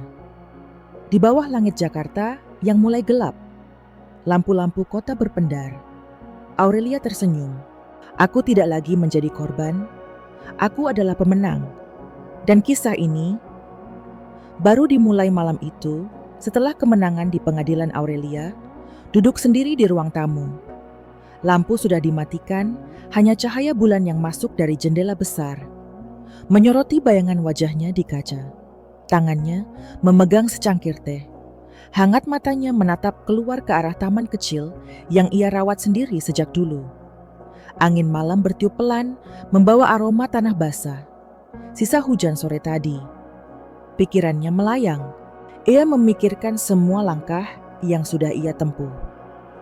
Dari seorang istri yang diam, yang memendam semua sakit, yang memilih bertahan demi anaknya. Kini ia berdiri di sini sebagai seorang perempuan yang akhirnya bisa berkata, cukup, yang memilih melindungi dirinya dan anaknya. Meski itu berarti harus melepaskan cinta yang pernah begitu besar. Teleponnya bergetar. Pesan dari Rina, masuk Aurel, aku bangga sama kamu. Kamu sudah melewati fase terberat. Tapi ingat, ini bukan akhir. Ini awal. Aku akan tetap di sini mendampingi kamu. Aurelia mengetik balasan pelan. Terima kasih, Rin. Aku tahu ini baru permulaan. Tapi kali ini, aku sudah siap. Esok harinya Aurelia bangun lebih pagi. Ia menyiapkan bekal untuk Rafael, menyisir rambut anaknya, mencium keningnya sebelum berangkat sekolah. Ibu sayang kamu. Nak, kamu alasan ibu berdiri hari ini. Rafael tersenyum lebar. Aku juga sayang ibu. Aku bangga punya ibu. Setelah mengantar Rafael ke sekolah, Aurelia langsung menuju butik barunya. Ia berdiri di depan pintu kaca, memandangi papan nama Aurora. Where? Dengan tangan gemetar, ia membuka kunci melangkah. Masuk menyalakan lampu satu persatu. Ruangan itu sederhana. Ada rak-rak kain manekin yang sudah dipakaikan gamis desain pertamanya meja kasir kecil. Namun, bagi Aurelia tempat ini adalah lambang kebebasannya. Tak lama kemudian, Rina datang membawa setumpuk dokumen. Aurel ini kontrak kerjasama yang kita bicarakan kemarin. Ada 2 butik di luar kota yang tertarik ambil produk kamu. Mata Aurelia berbinar serius, Rin. Mereka percaya sama aku. Rina tertawa kecil. Bukan cuma percaya. Mereka lihat kamu itu inspirasi. Mereka pengen produk mereka punya cerita, bukan cuma jual barang. Dan cerita kamu luar biasa. Aurelia duduk di kursi dekat jendela, membuka lembar demi lembar dokumen. Dulu aku gak pernah mimpi sampai di sini, Ren. Dulu aku pikir, Hitchbach Merhansen kecingang cimas mengkhianati. Tapi ternyata itu justru awal matanya berkaca-kaca. Aku kira aku akan hancur. Tapi ternyata aku hanya sedang diubah untuk jadi lebih kuat. Sore itu butik kecilnya mulai kedatangan pelanggan. Seorang ibu muda masuk membawa 2 anak kecil. Mbak Aurelia, tanyanya pelan. Aurelia tersenyum ramah. Iya, saya sendiri. Ada yang bisa saya bantu? Ibu itu tersenyum haru. Saya baca kisah Mbak di artikel. Saya juga sedang beruang mengeluar dari hubungan yang enggak sehat. Saya terinspirasi sama Mbak. Makanya saya sengaja datang ke sini. Saya mau beli produk buatan Mbak. Sebagai tanda, saya juga mau berani. Aurelia mendekat memegang tangan ibu itu. Kamu sudah berani, Bu. Kamu sudah melangkah ke sini. Percaya sama aku. Setiap langkah kecil itu berarti. Mereka berpelukan. Anak-anak kecil itu memeluk kaki ibunya. Dan Aurelia menunduk menatap mereka dengan mata berkaca-kaca. Semoga kamu selalu punya kekuatan. Nak, dunia ini keras, tapi ada banyak cinta kalau kamu mau percaya. Hari-hari berikutnya, butik kecil itu semakin ramai. Tidak hanya pelanggan yang datang membeli, tapi juga banyak yang datang hanya untuk berbagi cerita, mencari inspirasi, meminta semangat. Aurelia mendengarkan semua dengan sabar. Kadang meneteskan air mata bersama mereka, kadang tertawa, kadang memberi pelukan hangat. Suatu hari, seorang wartawan televisi lokal datang. Kami ingin meliput perjalanan Ibu Aurelia. Bagaimana dari seorang ibu rumah tangga istri yang dikhianati kini menjadi pengusaha perempuan yang menginspirasi. Aurelia menatap kamera dengan senyum lembut. Saya bukan siapa-siapa, saya hanya perempuan biasa. Tapi saya percaya perempuan itu kuat. Perempuan itu bisa bangkit, asal mereka berani memilih diri sendiri. Saya di sini bukan untuk membuktikan saya lebih baik dari siapapun. Saya hanya ingin jadi bukti bahwa luka bukan akhir. Luka adalah pintu menuju kekuatan. Liputan itu tayang viral di media sosial. Banyak pesan masuk ke ponselnya, email penuh ucapan. Terima kasih, testimoni dari perempuan-perempuan lain yang merasa tercerahkan. Terima kasih, Mbak. Saya juga mau bangkit. Terima kasih, sudah memberi saya harapan. Aurelia membaca satu persatu, air matanya jatuh pelan. Terima kasih Tuhan, Engkau menjadikan lukaku sebagai berkat. Namun di balik semua itu, bayang-bayang Dimas belum sepenuhnya hilang. Suatu sore ketika Aurelia sedang menata stok, Rina datang dengan wajah serius. Aurel, aku baru dengar Dimas. Dia bangkrut total. Dia mau jual rumah lama kalian. Aurelia terdiam. Rumah itu, rumah tempat semua kenangan kami. Rina mengangguk. Iya, Kalau kamu mau, kamu bisa beli balik. Harganya turun banyak. Aku bisa bantu prosesnya. Malam itu, Aurelia duduk memandangi foto rumah lamanya. Di sana dulu Rafael belajar berjalan. Di sana dulu Dimas melamarnya. Di sana pula semua pertengkaran terjadi. Ia memejamkan mata. Apakah aku harus kembali, tanyanya? Pelan Rafael duduk di sampingnya. Ibu, kalau kita beli rumah itu, kita bisa bikin taman lagi. Bisa bikin tempat main aku lagi. Aurelia tersenyum. Iya, nak. Tapi kalau kita balik ke sana, ibu nggak mau bawa luka lama. Kita mulai dari awal ya. Rafael mengangguk bersemangat. Keesokan harinya, Aurelia memutuskan membeli kembali rumah lamanya. Ia datang ke sana, membuka pintu pelan. Aroma kayu tua masih tercium. Dinding-dinding yang dulu pernah menjadi saksi, air matanya kini menjadi saksi kekuatannya. Ia berjalan ke taman belakang, tempat pohon mangga yang dulu ia tanam masih berdiri. Terima kasih rumah, sudah menjadi saksi. Jatuh bangunku. Mulai hari ini, kamu bukan lagi rumah luka. Kamu adalah rumah harapan. Ia menulis di buku catatannya malam itu. Aku sudah mengambil kembali apa yang pernah hilang. Bukan untuk menguasai, tapi untuk menebus, untuk menutup cerita dengan damai. Dan di bawah cahaya lampu kamar Aurelia, tidur nyenyak memeluk Rafael hujan. Turun di luar membasahi atap. Tapi di dalam hatinya tidak ada lagi badai. Hanya ada ketenangan. Hanya ada doa. Hanya ada cinta. Pagi itu, matahari bersinar lembut di balik tirai jendela rumah lama yang kini kembali menjadi milik Aurelia. Ia berdiri di depan cermin kamar tidurnya, menatap bayangan dirinya yang tampak lebih tenang, lebih dewasa dan lebih tegar dari wanita yang dulu pernah menangis di sudut ruangan ini. Tangannya merapikan kerudungnya, senyum tipis menghiasi bibirnya. Di luar terdengar suara Rafael tertawa bersama Rina yang datang pagi-pagi membantu Bu. Ayo cepat, Tante Rina mau lihat taman baru, kita teriak. Rafael sambil berlari ke pintu, Aurelia tertawa pelan. Sebentar, nah ibu sudah siap. Ia mengambil tas, memastikan dokumen-dokumen bisnis di dalamnya lengkap, lalu melangkah keluar kamar. Taman belakang yang dulu hanya ditumbuhi rumput liar, kini sudah berubah. Ada ayunan kecil untuk Rafael.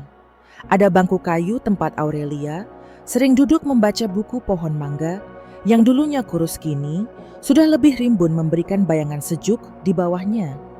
Aurelia duduk di bangku itu memandangi taman sambil menyesap teh hangat Rina mendekat duduk di sampingnya.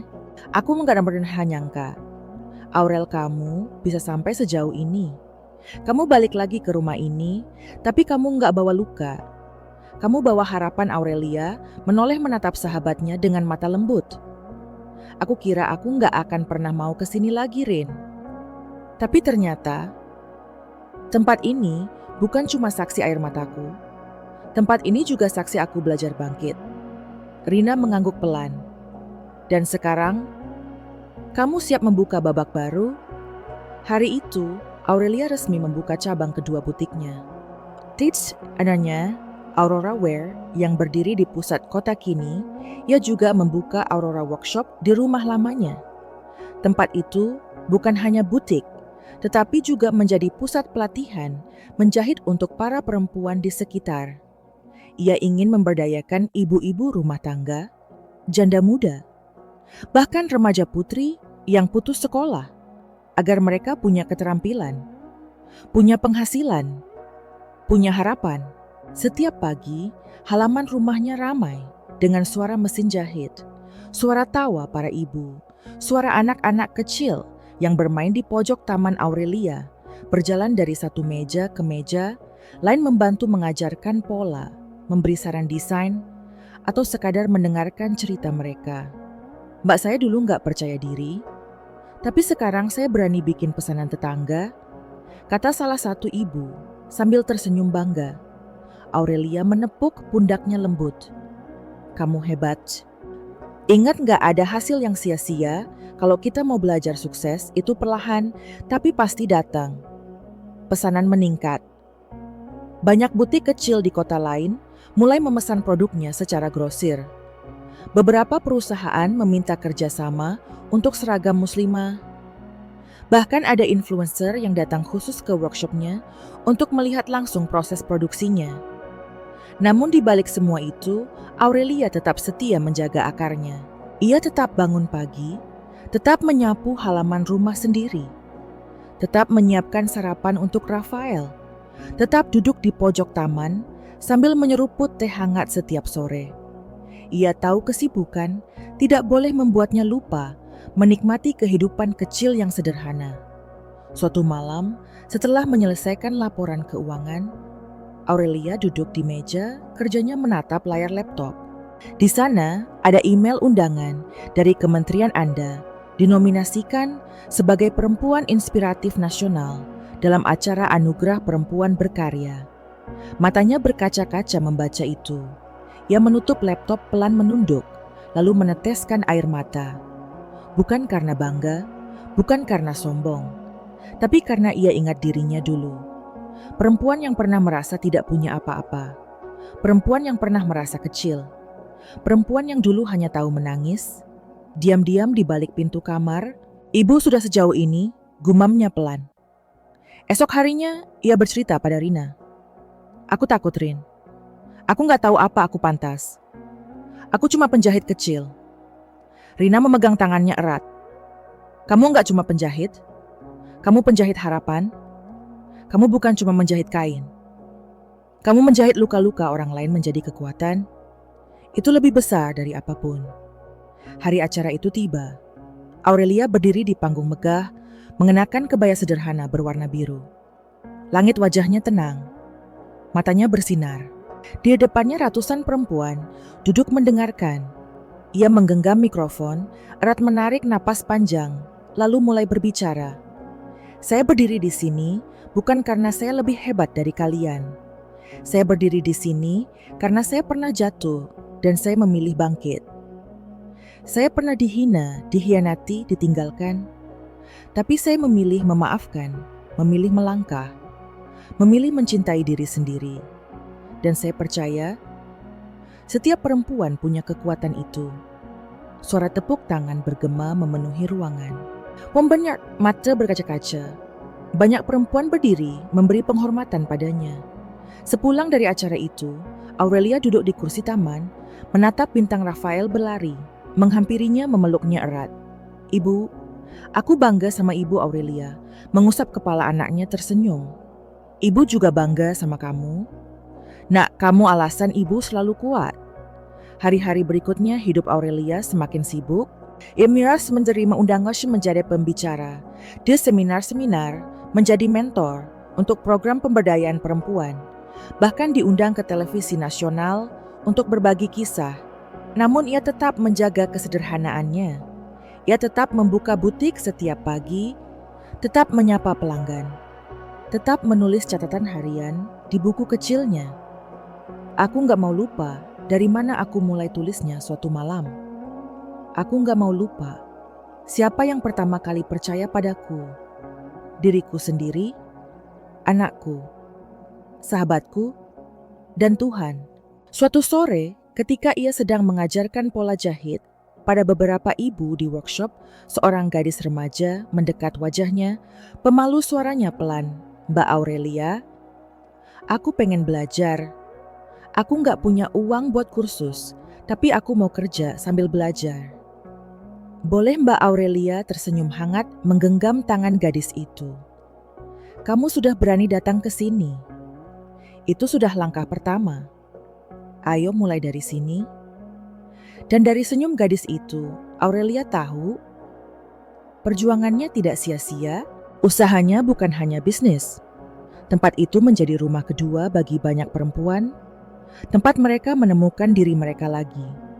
Tempat luka berubah menjadi pelajaran, tempat air mata berubah menjadi tawa. Malam itu, Aurelia menulis lagi di buku kecilnya, aku mungkin bukan orang besar, Tapi aku ingin menjadi alasan seseorang percaya diri lagi. Aku ingin jadi titik terang kecil di gelapnya dunia mereka. Aku ingin menjadi pelita. Di bawah langit malam, penuh bintang, Aurelia tersenyum. Ia tahu perjalanannya masih panjang, tapi kini ia tidak pernah berjalan sendirian. Ia membawa doa, membawa cinta, membawa harapan. Dan langkah itu akan terus ia lanjutkan. Sampai sejauh manapun. Pagi itu, ketika sinar matahari pelan-pelan menembus tirai jendela, Aurelia membuka mata dengan perasaan tenang.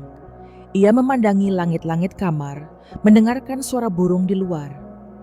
Sudah lama, ia tidak bangun dengan hati ringan seperti ini. Di sebelahnya, Rafael masih terlelap memeluk boneka kesayangannya. Aurelia mencium kening putranya pelan, lalu bangkit. Ia berjalan ke dapur, menyiapkan sarapan. Aroma roti panggang dan teh jahe menguar. Pelan memenuhi rumah yang kini terasa benar-benar menjadi miliknya. Duduk di meja makan, Aurelia membuka buku catatan kecilnya. Ia menulis pelan. Hari ini, aku akan memulai sesuatu yang lebih besar. Bukan hanya untukku. Bukan hanya untuk Rafael. Tapi untuk semua perempuan yang percaya bahwa kita layak memiliki kesempatan kedua. Ia menutup buku itu, menatap halaman kosong berikutnya.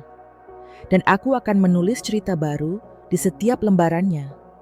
Setelah mengantar Rafael ke sekolah, Aurelia menuju butik barunya.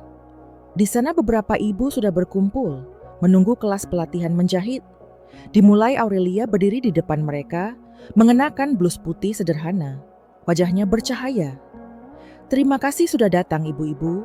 Saya tahu meninggalkan rumah, meninggalkan pekerjaan rumah, itu bukan hal mudah. Tapi kalian ada di sini, berarti kalian berani. Dan keberanian itulah yang akan membuka jalan kalian.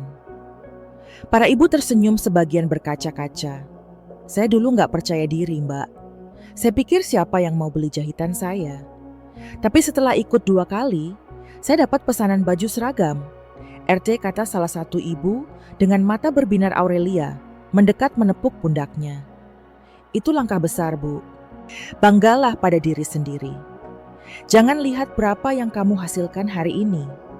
Lihat berapa keberanian yang sudah kamu kumpulkan. Setelah pelatihan, Aurelia duduk di ruang kecil belakang butik, memandangi desain hijab dan gamis yang digantung rapi. Ia meneliti kain, memeriksa jahitan, memastikan semua rapi sebelum dikirim ke pemesan. Rina masuk membawa dokumen. Aurel ini draft kontrak dengan salah satu marketplace nasional. Mereka mau kamu buka official store di platform mereka. Aurelia memandang dokumen itu lama, Rin. Aku takut kehilangan kendali. Aku takut kalau nanti ini semua jadi terlalu besar. Aku malah nggak bisa pegang prinsipku. Rina duduk di sampingnya. Kamu takut kehilangan kamu? Kan Aurelia mengangguk. Iya. Aku nggak mau cuma jadi mesin produksi. Aku nggak mau cuma ngejar angka. Aku mau tetap bisa mendengar cerita setiap ibu di sini. Aku mau tetap punya waktu untuk Rafael. Rina tersenyum. Dan itu justru yang bikin kamu berbeda, Aurel. Itu yang bikin orang-orang datang ke kamu, bukan cuma beli baju, tapi beli harapan. Aurelia menghela napas panjang. Baiklah, kita ambil. Tapi aku mau semua pekerjaanku tetap fair. Tidak menindas pengrajin, tetap melibatkan mereka. Tetap memberdayakan mereka. Hari demi hari nama Aurora Wear semakin dikenal. Bukan hanya karena produknya berkualitas, tapi karena cerita di balik setiap potongan kainnya. Banyak media datang meliput. Banyak influencer mempromosikan tanpa diminta. Bahkan ada kampus yang mengundang Aurelia menjadi pembicara di seminar kewirausahaan perempuan. Di salah satu seminar itu, Aurelia berdiri di depan ratusan mahasiswa. Ia menatap mata-mata muda itu, lalu berkata, "Pelan, kalian semua punya mimpi. Tapi ingat, mimpi itu bukan hanya dikejar. Mimpi itu harus dijaga. Karena di jalan menuju mimpi, kalian akan diuji. Diuji kepercayaan diri kalian, diuji kesabaran kalian, diuji integritas kalian. Jangan pernah menyerah pada ujian itu. Karena sesudahnya, Ada cahaya tepuk tangan bergemuruh. Banyak mahasiswa mendekatinya. Selesai acara meminta foto, meminta saran bahkan hanya untuk berterima kasih. Aurelia tersenyum pada mereka, memeluk beberapa mahasiswi yang bercerita bahwa mereka sedang berjuang keluar dari hubungan toksik, sedang berjuang membayar kuliah sendiri, sedang berjuang meyakinkan orang tuanya bahwa mereka mampu. Sepulang dari seminar, Aurelia duduk lama di teras rumah. Rafael duduk di pangkuannya menggambar di buku kecilnya. Ibu, kalau aku besar, nanti aku mau bantu. Ibu bikin toko besar. Aku mau jual baju banyak. Aku mau bantu ibu-ibu juga. Aurelia tersenyum memeluk anaknya erat. Terima kasih. Nah, ibu gak perlu toko besar. Ibu cuma perlu kamu tetap sayang sama ibu malam itu. Aurelia menerima telepon dari seseorang yang tak ia sangka. Dimas suara di ujung sana. Pelan serak, Aurel. Aku dengar tentang kamu. Aku lihat liputan kamu. Kamu luar biasa. Aurelia terdiam. Aku hanya melakukan yang perlu aku lakukan. Mas Dimas tertawa kecil getir. Aku nggak nyangka. Kamu bisa sebesar ini. Kamu bisa sejauh ini. Aurelia menarik napas. Karena aku memilih berdiri, Mas. Karena aku tahu. Aku nggak boleh jatuh. Hanya karena kamu memilih pergi. Aku iri sama kamu, Aurel. Aku nggak punya apa-apa sekarang. Suaranya pelan terdengar, seperti seseorang yang menyesali hidup. Aurelia menjawab pelan, kamu masih punya dirimu sendiri, Mas. Mulailah dari situ. Jangan iri. Bangkitlah. Jangan lihat aku. Lihat dirimu sendiri. Dimas terdiam lama. Terima kasih, Aurel. Terima kasih. Sudah masih mau bicara. Lalu sambungan terputus. Aurelia memandang langit malam. Ia tidak lagi marah. Tidak lagi terluka. Tidak lagi dendam. Hanya ada rasa damai. Terima kasih Tuhan. Engkau sudah membebaskan aku. Hari-hari berikutnya Aurelia membuka cabang ketiga. Kali ini di kota kecil tempat ibunya dulu tinggal.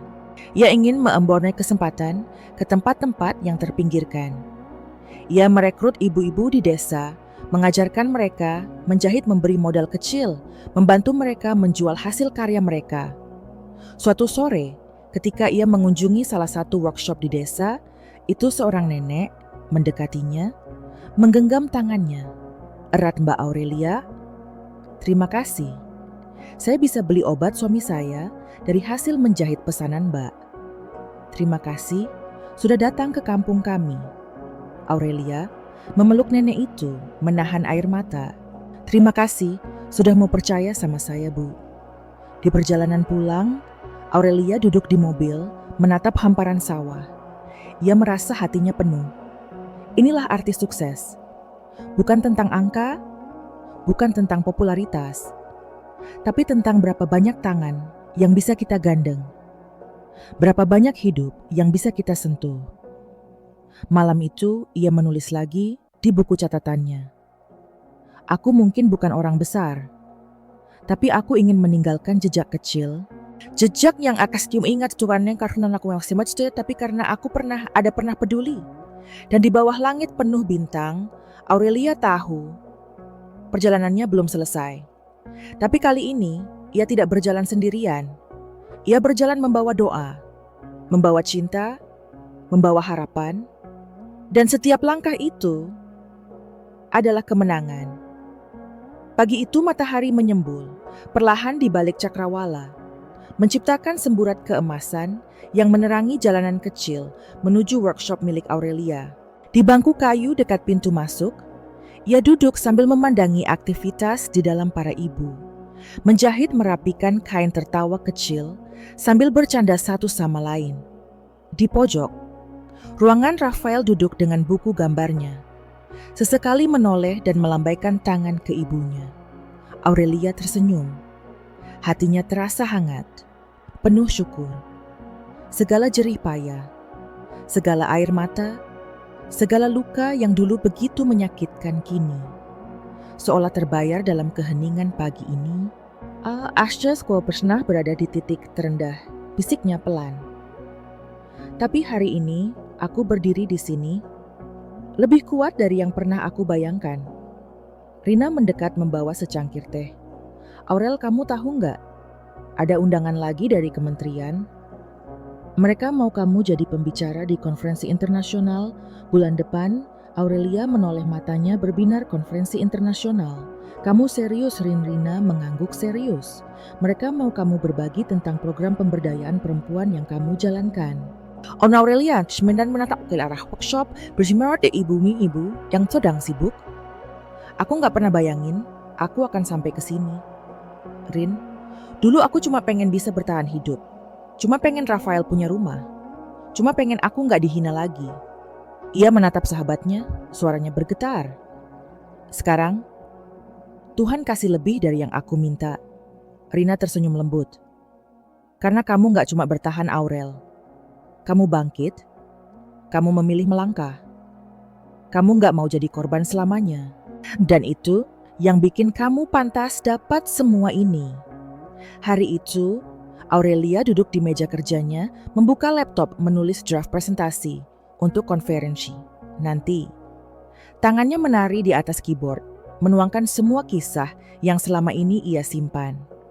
Ia menulis tentang luka, tentang bangkit, tentang keberanian, memilih diri sendiri, tentang pentingnya memiliki mimpi, meski dunia berkata mustahil. Saat Rafael menghampirinya, Aurelia menutup laptop pelan. Ibu lagi nulis. Apa, tanya bocah itu penasaran? Aurelia memeluk anaknya. Ibu sedang menulis cerita kita. Nak, supaya nanti kalau kamu besar, kamu tahu. Kamu juga bagian dari perjalanan ini. Rafael tertawa kecil. Kalau aku besar, aku mau bikin cerita aku juga. Bu Aurelia mengusap kepala anaknya. Dan ibu akan selalu jadi pendukung terbesarmu. Malam itu, Aurelia duduk di teras rumah, memandangi langit bertabur. Bintang angin malam bertiup lembut membawa aroma tanah basah setelah hujan sore. Ia membuka buku, catatannya menulis pelan. Kesuksesan bukan soal seberapa tinggi aku berdiri, tapi soal berapa banyak tangan yang bisa kupegang, berapa banyak hati yang bisa kusentuh. Dan aku ingin terus menebarkan cahaya selama Tuhan masih memberiku napas. Hari konferensi itu, tiba Aurelia berdiri di panggung megah, mengenakan kebaya biru lembut dengan kerudung senada. Di depannya, ratusan peserta dari berbagai negara duduk mendengarkan. Lampu sorot menyinari, wajahnya membuat matanya terlihat bersinar. Ia menarik napas panjang, lalu mulai berbicara. Saya berdiri di sini bukan sebagai seorang CEO, bukan sebagai seorang pengusaha. Saya berdiri di sini sebagai seorang perempuan yang pernah dipatahkan, tapi memilih menyusun kembali kepingannya. Saya berdiri di sini sebagai seorang ibu yang pernah dihina, tapi memilih membuktikan bahwa cinta seorang ibu lebih kuat dari apapun. Ruangan itu hening. Semua mata tertuju padanya. Aurelia melanjutkan, suaranya tenang penuh keyakinan. Dulu saya berpikir hidup saya berakhir ketika suami saya mengkhianati saya. Saya pikir saya nggak punya apa-apa lagi.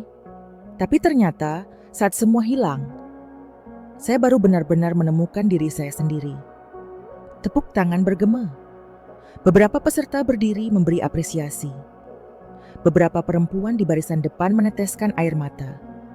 Aurelia tersenyum, menunduk hatinya penuh kehangatan. Sepulang dari konferensi, banyak media menulis tentangnya. Banyak email masuk dari perempuan-perempuan yang merasa terinspirasi. Mbak Aurelia, terima kasih, kisahmu menyelamatkanku. Aku juga sedang berjuang. Mbak, doakan aku. Mbak, aku juga mau seperti Mbak, jadi perempuan mandiri. Aurelia membaca semua itu dengan mata berkaca-kaca. Ia tak pernah menyangka langkah kecilnya berdampak sejauh ini. Ia hanya ingin bertahan, tapi ternyata ia diberi kesempatan untuk menjadi pelita. Hari-hari berikutnya, Aurelia semakin sibuk. Ia membuka kelas online untuk perempuan-perempuan di luar kota. Ia mengunjungi desa-desa kecil, membawa pelatihan sederhana. Ia mengajak pengusaha lokal berkolaborasi agar semakin banyak perempuan yang diberdayakan. Namun di balik semua kesibukan itu, ia tetap menjadi Aurelia yang sederhana. Setiap pagi, ia tetap membuatkan teh untuk Rafael. Setiap malam, ia tetap duduk di teras, menulis di buku kecilnya, menatap bintang sambil mengucapkan syukur. Suatu sore, Rafael mendekatinya membawa selembar kertas. Ibu lihat gambar aku. Aurelia menatap gambar itu, seorang perempuan berdiri di depan rumah, memegang tangan anak kecil, dikelilingi banyak orang yang tersenyum. Di atas gambar tertulis, "Ibu adalah pahlawan Aurelia." Memeluk Rafael erat. "Terima kasih." Nah, ibu nggak butuh penghargaan apapun. Ibu cuma butuh. "Kamu tahu, semua ini untukmu." Rafael tertawa, memeluk ibunya lebih erat. "Aku sayang Ibu." Aurelia menatap langit. "Kuwaku alsya semua anastamosaso." Nak, dan aku janji, kita akan terus melangkah. Malam itu, Aurelia duduk di ruang kerjanya, membuka laptop menulis di blognya. Ia menulis pelan kalimat demi kalimat mengalir. Perjalanan ini bukan tentang aku. Ini tentang kita. Tentang semua perempuan yang pernah merasa tak berharga. Tentang semua ibu yang pernah merasa gagal. Aku menulis ini untuk kalian. Kalian tidak sendiri. Kalian lebih kuat dari yang kalian kira. Percayalah, selalu ada cahaya di ujung gelap. Ketika ia mengunggah tulisan itu, ratusan komentar berdatangan. Banyak yang berkata mereka menemukan harapan. Banyak yang berkata mereka akhirnya berani memulai langkah pertama. Banyak yang berkata mereka ingin menjadi seperti Aurelia. Dan di bawah langit malam yang tenang, Aurelia tahu kisahnya belum selesai. Perjalanannya masih panjang. Tapi kali ini ia melangkah dengan hati penuh, dengan cinta, dengan cahaya. Om Amin menutup laptop menulis satu kalimat terakhir di buku catatannya. "Aku siap melangkah kemanapun Tuhan membawaku. Selama aku bisa menebarkan cahaya, aku akan terus berjalan."